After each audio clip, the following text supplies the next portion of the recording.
എല്ലാവർക്കും focus star PSCയിലേക്ക് സ്വാഗതം. അപ്പോൾ നമ്മുടെ എക്സാം ഒക്ടോബർ 22-ാം തീയതി കഴിഞ്ഞിട്ടുണ്ട്. അപ്പോൾ അതിൽ കുറേയധികം കാറ്റഗറി നമ്പറിലേക്ക് എക്സാം ഒരുമിച്ചാണ് നടത്തിയത്. അപ്പോൾ ഇതിൻ്റെ സ്റ്റെനോഗ്രാഫർ, കോൺഫിഡൻഷ്യൽ അസിസ്റ്റൻ്റ് വേരിയസ് ഉണ്ട്. അപ്പോൾ അതിൻ്റെ കട്ട് ഓഫും കാര്യങ്ങളൊക്കെ ഞാൻ പറഞ്ഞിട്ട് ഒരു വീഡിയോ ചെയ്തിട്ടുണ്ടായിരുന്നു. അപ്പോൾ അതിൽ ഈ ഇതിന് അതായത് നമ്മൾ ഈ നടക്കാൻ പോകുന്ന ഡിക്റ്റേഷൻ ടെസ്റ്റിന് എന്തെങ്കിലും സിലബസ് ഉണ്ടോ, അല്ലെങ്കിൽ ഇംഗ്ലീഷിലാണോ നടക്കുന്നത്, മലയാളത്തിലാണോ നടക്കുന്നത് തുടങ്ങിയ എല്ലാ ഡീറ്റെയിൽസും ഇന്നത്തെ വീഡിയോയിൽ പറയുന്നുണ്ട്. ഈ സംശയങ്ങൾ ചോദിക്കുന്ന ആദ്യമായിട്ട് ഡിക്റ്റേഷൻ ടെസ്റ്റ് അറ്റൻഡ് ചെയ്യുന്നവരായിരിക്കും. എങ്കിലും നമുക്കറിയണം ഏതൊക്കെ പോസ്റ്റിനാണ് ഹയർ ഡിക്റ്റേഷൻ ഉള്ളത്, ഏതൊക്കെ പോസ്റ്റിനാണ് ലോവർ ഡിക്റ്റേഷൻ ഉള്ളത് എന്നുള്ളത് തീർച്ചയായിട്ടും അറിയണം. എന്നാൽ മാത്രമേ നമുക്കത് കറക്റ്റായിട്ട് പ്രിപ്പയർ ചെയ്യാൻ പറ്റുള്ളൂ. അപ്പോൾ ഇതിൽ തന്നെ നിങ്ങൾ എക്സാം എഴുതിയതിൽ തന്നെ ഹയർ ആയിട്ടുള്ള ഇതുണ്ട്. അതായത് ഡിക്റ്റേഷൻ ടെസ്റ്റ് ഹയർ വരുന്നതുണ്ട്, ലോവർ വരുന്നതും ഉണ്ട്. അപ്പോൾ ഏതൊക്കെയാണ് പോസ്റ്റുകൾ നമ്മളിപ്പോൾ ഇതിൽ നോക്കിയപ്പം എനിക്ക് 10 കാറ്റഗറി നമ്പറിലേക്കാണ് നമുക്ക് ഡിക്റ്റേഷൻ ടെസ്റ്റ് വരുന്നത്. ഓക്കെ, 10 കാറ്റഗറി നമ്പറിലേക്ക് ഡിക്റ്റേഷൻ ടെസ്റ്റ് വരുന്നുണ്ട്. അതിൽ തന്നെ 3 പോസ്റ്റുകൾക്ക് കോമൺ ആയിട്ട് ഹയറാണ് ഡിക്റ്റേഷൻ വരുന്നത്. പിന്നെ ബാക്കിയുള്ള 7 പോസ്റ്റുകൾക്ക് കോമൺ ആയിട്ട് ലോവറാണ് വരുന്നത്. ഓക്കെ, അപ്പോൾ ഇതിന് ഇപ്പം നടത്തിയ പോലെ തന്നെ കോമൺ എക്സാം ആയിട്ടായിരിക്കും നടത്തുക. അപ്പോൾ 2 ഡേറ്റിലായിരിക്കും വരുന്നത്. ഹയർ ഒരു ദിവസം, ലോവർ വേറൊരു ദിവസമായിട്ടായിരിക്കും നടത്തുന്നത്. ഓക്കെ, പിന്നെ ഡിക്റ്റേഷൻ ടെസ്റ്റ് എങ്ങനെയായിരിക്കും എന്ന് വെച്ച് കഴിഞ്ഞാൽ 5 മിനിറ്റ് ആയിരിക്കും ഡിക്റ്റേഷൻ വരുന്നത്. അത് ലോവർ ആണെങ്കിലും ഹയർ ആണെങ്കിലും 5 മിനിറ്റാണ് വരുന്നത്. പിന്നെ അതിൻ്റെ ട്രാൻസ്ക്രിപ്ഷൻ ടൈം എന്ന് പറയുന്നത് 1 മണിക്കൂറായിരിക്കും. ടോട്ടൽ 1 മണിക്കൂർ 5 മിനിറ്റാണ് സമയം വരുന്നത്. പക്ഷേ നമുക്കതിൽ വേരിഫിക്കേഷന് കുറച്ച് സമയം പോകും. പിന്നെ അതുപോലെ തന്നെ ഇതിൽ ഡിക്റ്റേഷൻ ടെസ്റ്റ് അറ്റൻഡ് ചെയ്യാത്ത ആൾക്കാരുണ്ടാവും. അപ്പോൾ അവർക്ക് വേണ്ടിയിട്ട് എങ്ങനെയാണ് ഡിക്റ്റേഷൻ ടെസ്റ്റ് കണ്ടക്ട് ചെയ്യുന്നതെന്നുള്ളത് ആദ്യം പറയാം.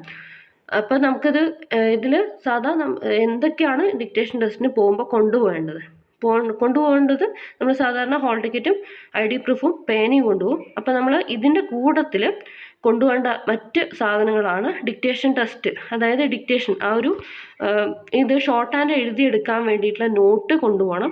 അത് ആ കറക്റ്റ് ഷോർട്ട് ഹാൻഡ് നമ്മൾ എഴുതുന്ന ആ നോട്ട് തന്നെ ആയിരിക്കണം, വരയിട്ട നോട്ട്ബുക്ക് പറ്റില്ല. അതുപോലെ പിന്നെ പെൻസിൽ ഇതാക്കാനും, അതായത് പെൻസിൽ ഷാർപ്പൺ ചെയ്യാനുള്ള ഷാർപ്പനർ കൊണ്ടുപോകാം. റബ്ബർ ചിലതിൽ, അതായത് ഇറേസർ അലൗഡ് ആയിരിക്കില്ല ചില സെൻറ്ററുകളിൽ പ്രശ്നം ഉണ്ടാവില്ല. ഓക്കെ, അപ്പോൾ ഇത്രയും കാര്യങ്ങളാണ് എക്സ്ട്രാ കൊണ്ടുപോകേണ്ടത്. അപ്പോൾ ഈ നോട്ട്ബുക്ക് നിങ്ങൾ എക്സാമിന് പോകുന്നതിന് മുന്നേ ആയിട്ട് സംഘടിപ്പിക്കുക. നമ്മൾ കൊണ്ടുപോകുന്ന ആ ഒരു ഷോർട്ട് ഹാൻഡ് നോട്ട് യാതൊരു വിധത്തിലും എഴുതിയ നോട്ടായിരിക്കരുത്, ബ്ലാങ്ക് ആയിട്ടുള്ള ഒരു നോട്ട്ബുക്ക് ആയിരിക്കണം കൊണ്ടുപോകേണ്ടത്. അത് അവരൊന്ന് ചെക്ക് ചെയ്യും. അഥവാ നമ്മളിപ്പോൾ കൊണ്ടുപോയത് വരയിട്ട സാധാ നോട്ടാണെങ്കിൽ അത് അലൗ ചെയ്യില്ല. അപ്പോൾ അവിടെ നിന്ന് ആരെങ്കിലും കയ്യിൽ നിന്ന് പേപ്പർ വാങ്ങിയിട്ടായിരിക്കും നിങ്ങൾക്ക് തരിക. അപ്പോൾ അത് ബുദ്ധിമുട്ടായിരിക്കും. ബുക്കിൽ എഴുതുന്നതും പേപ്പർ എഴുതുന്നതും വ്യത്യാസം വരും. അപ്പോൾ അതിൽ ഫസ്റ്റ് നമുക്ക് PSCൻ്റെ വെരിഫിക്കേഷൻ പോലെ വെരിഫിക്കേഷൻ ഉണ്ടാവും. പിന്നെ നമുക്ക് തരുന്നത് ആൻസർ ഷീറ്റ് ആയിരിക്കും.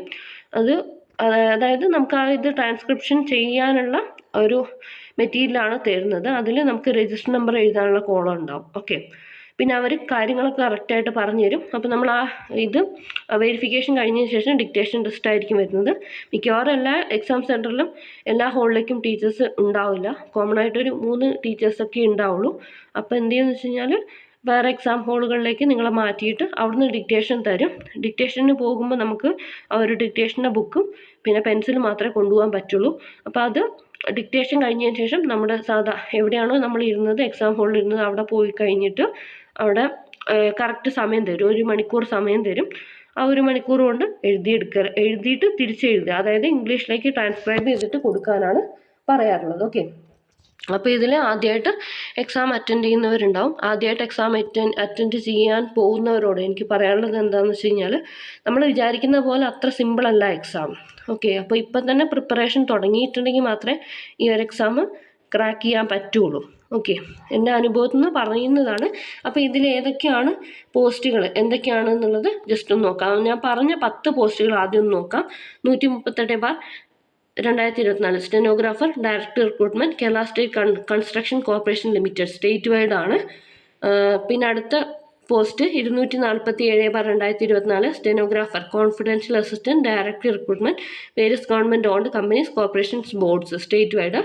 പിന്നെ വരുന്ന post 434/2024 stenographer, confidential assistant, director recruitment, various government owned companies, corporations, boards, societies, local authorities.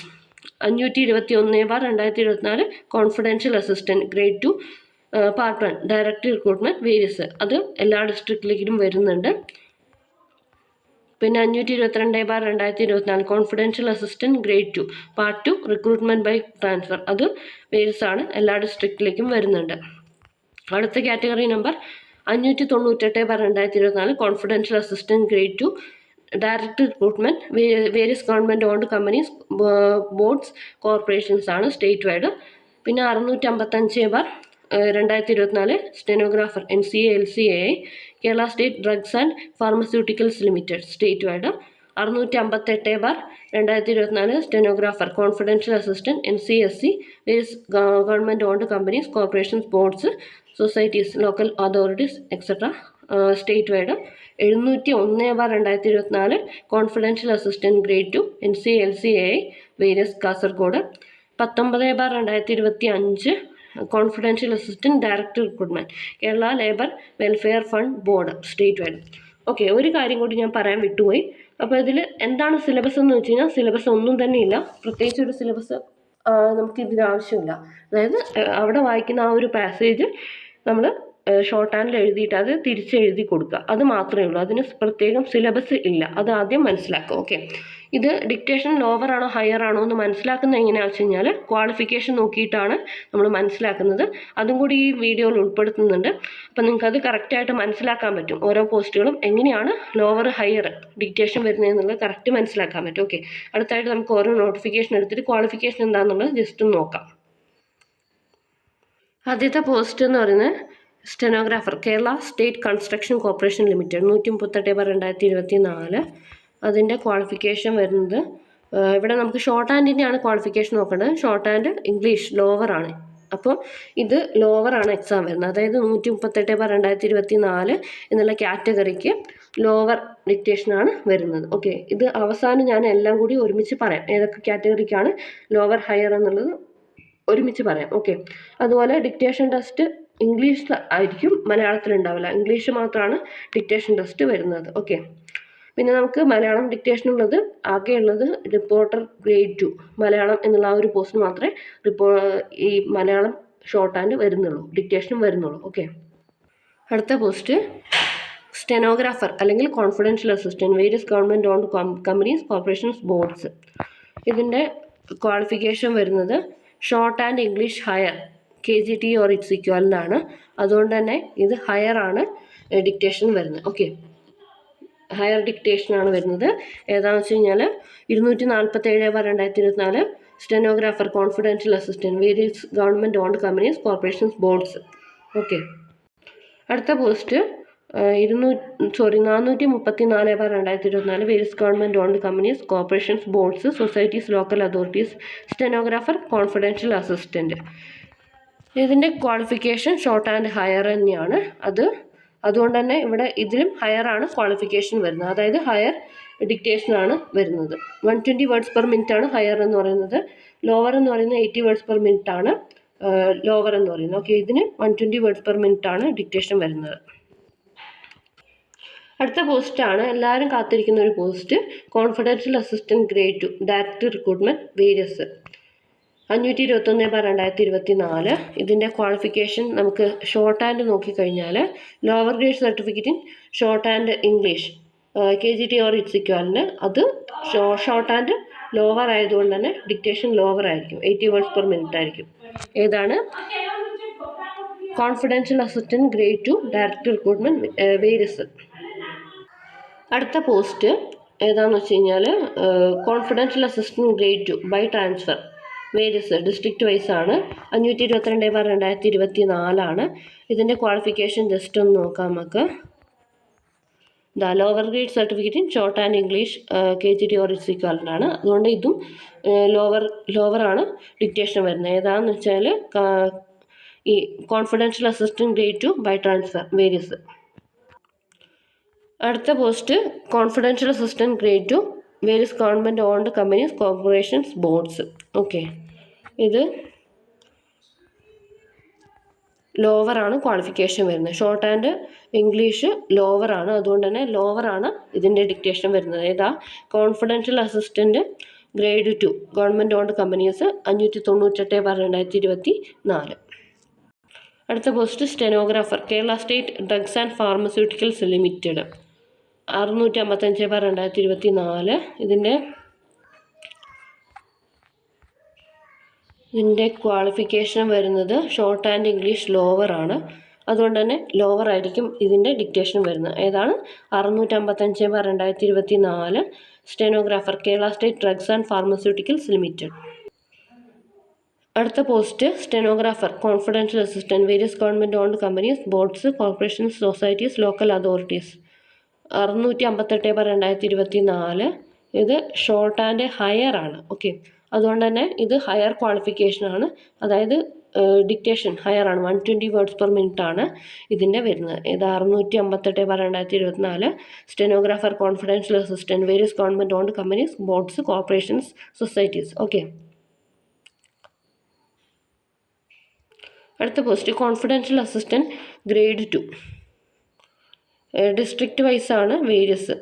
NCI notification 701/2024 NCI നോട്ടിഫിക്കേഷനാണ്, പ്രത്യേകം ശ്രദ്ധിക്കണം. അപ്പോൾ അതിൽ ക്വാളിഫിക്കേഷൻ നോക്കാം. Lower grade certificate in shorthand English, ഇത് ലോവറാണ് ഇത് വരുന്നത്. NCI notification 701/2024 confidential assistant grade 2 various. അത് എന്താണ്? ഇതാണ് ലോവറാണ് ഡിക്റ്റേഷൻ വരുന്നത്. അടുത്ത പോസ്റ്റ് ലാസ്റ്റ് പോസ്റ്റാണ് 19/2025 Kerala labour welfare fund board confidential assistant. ഇതിൻ്റെ ക്വാളിഫിക്കേഷൻ വരുന്നത് shorthand English lower KGT or its equivalent. ഇതും ലോവറാണ് ക്വാളിഫിക്കേഷൻ വരുന്നത്. അതായത് ലോവർ ഡിക്റ്റേഷനാണ് വരുന്നത്. Confidential assistant Kerala labour welfare fund board. Okay, അപ്പോൾ ഇനി നമുക്ക് ക്രോഡീകരിച്ചിട്ട് ഏതൊക്കെയാണ് ലോവർ ഏതൊക്കെയാണ് ഹയർ എന്നുള്ളത് പറയാം. ഓക്കെ, 138/2024 ലോവറാണ് വരുന്നത്, ലോവറ്. പിന്നെ അടുത്ത് 247 ഹയറാണ് ക്വാളിഫിക്കേഷൻ, ഹയറാണ് ഡിക്റ്റേഷൻ വരുന്നത്. പിന്നെ വരുന്നത് 434 ഹയർ, ഇതും ഹയർ ക്വാളിഫിക്കേഷനാണ് വരുന്നത്. 521 ലോവറാണ് വരുന്നത്. ഓക്കെ, അടുത്തത് 522 ലോവറാണ് വരുന്നത്. ഇനി 598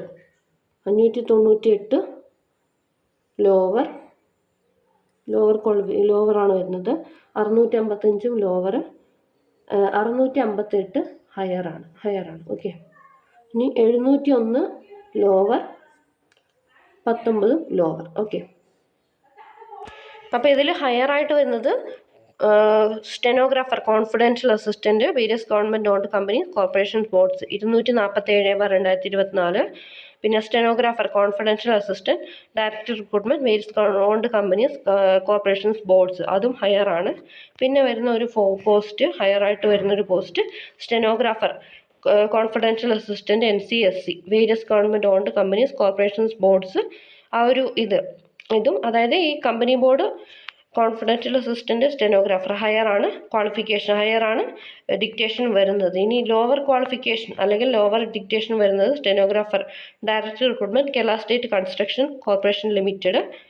പിന്നെ 521/2024 confidential assistant grade 2 various. 522/2024 by transfer confidential assistant grade 2. പിന്നെ confidential assistant grade 2 director recruitment various owned companies corporations boards, അതും ലോവറാണ്. Stenographer NCALC AA Kerala state drugs and pharmaceuticals limited confidential assistant grade 2 NCALC AA various Kasaragod, അത് ലോവറാണ്. Confidential assistant director recruitment Kerala labour welfare fund board ലോവറാണ് വരുന്നത്. Okay, അപ്പോൾ ഇതിൽ higher വരുന്നത് നമ്മൾ മെയിനായിട്ട് പഠിക്കുന്ന ഒരു പോസ്റ്റാണ് സ്റ്റെനോഗ്രാഫർ അല്ലെങ്കിൽ confidential assistant various government owned companies, അതും പിന്നെ സ്റ്റെനോഗ്രാഫർ അത് തന്നെയാണ്. അതായത് സ്റ്റെനോഗ്രാഫർ കോൺഫിഡൻഷ്യൽ അസിസ്റ്റൻറ്റ് അത് NCI നോട്ടിഫിക്കേഷനും അല്ലാതെയുള്ള ജനറൽ നോട്ടിഫിക്കേഷനും അത് ഹയറാണ് വരുന്നത്. ബാക്കിയുള്ള എല്ലാ പോസ്റ്റുകൾക്കും ലോവറാണ് ഡിക്റ്റേഷൻ വരുന്നത്. അപ്പോൾ ഈ ഒരു ഇതൊന്ന് മനസ്സിലാക്കി എടുക്കേണ്ടത് എന്താണെന്ന് വെച്ച് കഴിഞ്ഞാൽ ഇതിൽ സ്റ്റെനോഗ്രാഫർ അല്ലെങ്കിൽ കോൺഫിഡൻഷ്യൽ അസിസ്റ്റൻറ്റ് കമ്പനി ബോർഡിലേക്ക് ആഗ്രഹിക്കുന്ന ആൾക്കാരുണ്ടെങ്കിൽ അല്ലെങ്കിൽ മൊത്തത്തിൽ നോക്കുകയാണെങ്കിൽ ഹയർ പഠിക്കുന്നതാണ്, അല്ലെങ്കിൽ ഹയറിന് വേണ്ടിയിട്ട് പ്രാക്ടീസ് ചെയ്യുന്നതാണ് ഏറ്റവും നല്ലത്. ലോവറിന് വേണ്ടിയിട്ട് പ്രാക്ടീസ് ചെയ്ത് കഴിഞ്ഞാൽ നമുക്ക് ലോവർ പോലും കിട്ടില്ല. ഹയറിന് വേണ്ടിയിട്ട് പ്രാക്ടീസ് ചെയ്ത് കഴിഞ്ഞാൽ ലോവറെങ്കിലും കിട്ടും. ഓക്കെ, ലോവർ വരുന്നത് 7 പോസ്റ്റാണ് വരുന്നത്. അപ്പോൾ അതിൽ എല്ലാ പോസ്റ്റുകളും നിങ്ങൾ കൊടുത്തിട്ടുണ്ടാവില്ല, എങ്കിലും നമ്മളിപ്പോൾ 10 പോസ്റ്റ് പറഞ്ഞതിൽ 7 പോസ്റ്റ് ലോവറും 3 പോസ്റ്റ് ഹയറുമാണ് വരുന്നത്. അപ്പോൾ ഇപ്പം തന്നെ അതായത് ഒരു 35, ഞാൻ കഴിഞ്ഞ വീഡിയോയിൽ പറഞ്ഞ പോലെ തന്നെ 35 മാർക്കിൻ്റെ മുകളിലേക്കുള്ള ആൾക്കാർ പ്രാക്ടീസ് ചെയ്ത് തുടങ്ങാം. അപ്പോൾ നിങ്ങൾ മാക്സിമം ഹയർ തന്നെ പ്രാക്ടീസ് ചെയ്ത് പഠിക്കുക. പെട്ടെന്ന് നമുക്ക് ഹയറിലേക്ക് എത്താൻ പറ്റില്ല. എങ്ങനെയാണ് പഠിക്കേണ്ടതെന്ന് വെച്ച് കഴിഞ്ഞാൽ ആ മെത്തേഡ് എന്ന് പറയുന്നത് നമ്മൾ ആദ്യം ബേസ് ഉണ്ടാക്കിയെടുക്കുക. അതായത് കുറച്ച് വർഷങ്ങളായിട്ട് പഠിക്കാത്തവരുണ്ടാവും, അപ്പോൾ അവർക്ക് ആദ്യം ഒന്ന് എഴുതി പഠിക്കുക, സെൻറ്റൻസുകൾ എഴുതി പഠിക്കുക, സെൻറ്റൻസുകൾ എഴുതാനുള്ള ആ ഒരു പ്രാക്ടീസ് ഉണ്ടാക്കിയെടുക്കുക. അതിനുശേഷം ചെറുതായിട്ട് ഓരോരോ ചെറിയ സ്പീഡ് പ്രാക്ടീസ് ചെയ്ത് 120 വരെ എത്തിക്കുക. എന്നാൽ മാത്രമേ നമുക്ക് 120 എന്ന് പറയുമ്പോൾ 120 വേർഡ്സ് പെർ മിനിറ്റ് നമ്മൾ അറ്റൻഡ് ചെയ്യണമെങ്കിൽ മിനിമം ഒരു 130 അല്ലെങ്കിൽ 140 വേർഡ്സ് പെർ മിനിറ്റ് നമ്മൾ എഴുതാൻ പറ്റിയിരിക്കണം. എന്നാൽ മാത്രമേ നമുക്ക് പെർഫെക്റ്റ് ആയിട്ട് 120 വേർഡ്സ് പെർ മിനിറ്റ് അറ്റൻഡ് ചെയ്യാൻ പറ്റുള്ളൂ. ഓക്കെ, പറഞ്ഞത് മനസ്സിലായി എന്ന് വിചാരിക്കുകയാണ്. നമ്മളിപ്പോൾ ഇത് കോമ്പറ്റീറ്റീവ് എക്സാമാണ്. അപ്പോൾ ഇതിൽ ടോപ്പ് മാർക്ക് ഏകദേശം ആ ഒരു മുഴുവൻ മാർക്കും വാങ്ങുന്ന ആൾക്കാരുണ്ട്. അപ്പോൾ ആ ഒരു സ്റ്റേജിലേക്ക് നമ്മൾ എത്തണമെങ്കിൽ പെർഫെക്റ്റ് ആവുക എന്നുള്ളതാണ് ഇവിടെ ഡിക്റ്റേഷൻ ടെസ്റ്റിന് വേണ്ടത്. നിങ്ങൾ എത്രത്തോളം പെർഫെക്റ്റ് ആയിട്ട് എഴുതാൻ പറ്റുമോ അത്രത്തോളം പെർഫെക്റ്റ് ആയിട്ട് എഴുതാൻ വേണ്ടിയിട്ട് ശ്രമിക്കുക. എന്നാൽ മാത്രം നമുക്ക് ഇപ്പോൾ കോൺഫിഡൻഷ്യൽ അസിസ്റ്റൻ്റ് ഇതുണ്ട്, ഡിസ്ട്രിക്റ്റ് വൈസ് നോട്ടിഫിക്കേഷൻ ഉണ്ട്. അതിൽ നല്ലൊരു റാങ്ക് കിട്ടണമെങ്കിൽ തീർച്ചയായിട്ടും നിങ്ങൾ ആ ഒരു 80 വേർഡ്സ് പെർ മിനിറ്റ് പെർഫെക്റ്റ് ആയിട്ട് ക്ലിയർ ചെയ്താൽ മാത്രമേ നമുക്ക് റാങ്ക് മുന്നിലെത്താൻ പറ്റുള്ളൂ. ഡിസ്ട്രിക്റ്റ് വൈസ് നോട്ടിഫിക്കേഷനിൽ ചില ഡിസ്ട്രിക്റ്റിൽ തീരെ അതായത് പോസ്റ്റിംഗ് കുറവുള്ള ജില്ലകളുണ്ട്. അങ്ങനെയുള്ള ജില്ലക്കാർ എഴുതുന്ന ആ ഒരു ഇതാണെങ്കിൽ തീർച്ചയായിട്ടും നിങ്ങൾ പെർഫെക്റ്റ് ആയിട്ട് 80 വേർഡ്സ് പെർ മിനിറ്റ് ഒരു തെറ്റ് കൂടാതെയും എഴുതാൻ പറ്റണം. എന്നാൽ മാത്രമേ നമുക്ക് ഈ ഒരു എക്സാമിന് എഴുതിയിട്ട് കാര്യമുള്ളൂ. കാരണം എന്താ വെച്ചാൽ ലിസ്റ്റിൽ കയറിയിട്ട് കാര്യമില്ല. അതായത് ജോലി ലഭിക്കുന്ന ഒരു റാങ്കിലേക്ക് എത്തിക്കഴിഞ്ഞാൽ മാത്രമേ നമുക്ക് ഇതിൽ ലിസ്റ്റ് കയറിയിട്ട് കാര്യമുള്ളൂ. അല്ലാതെ വെറുതെ സപ്ലിമെൻ്ററി ലിസ്റ്റിലോ അല്ലെങ്കിൽ ലാസ്റ്റിലേക്ക് എത്തിയിട്ട് കാര്യമില്ല. ഓക്കെ, പറഞ്ഞത് മനസ്സിലായി എന്ന് വിചാരിക്കുകയാണ്. പറഞ്ഞതിനോട് ചിലപ്പോൾ യോജിപ്പില്ലാത്ത ആൾക്കാരുണ്ടാവും. എന്താണെന്ന് വെച്ചാൽ നമുക്കിപ്പം ഇതിൽ സപ്ലിമെൻ്ററിയിൽ കയറിയാലും ജോലി കിട്ടാതൊന്നും ഇരിക്കില്ല എന്ന് പറയുന്നവരുണ്ടാവും. പക്ഷെ നമ്മൾ സപ്ലിമെൻ്ററി ലിസ്റ്റിലല്ല നോക്കേണ്ടത്. ആദ്യത്തെ അഡ്വൈസിൽ തന്നെ നമുക്ക് ജോലി കിട്ടണം എന്നുള്ളതായിരിക്കണം നമ്മുടെ ലക്ഷ്യം. ഓക്കെ, പറഞ്ഞു എന്നേ ഉള്ളൂ. നിങ്ങൾക്ക് നിങ്ങളുടെ രീതിയിൽ പ്രാക്ടീസ് ചെയ്യാം. Okay, thanks for watching. Have A nice day.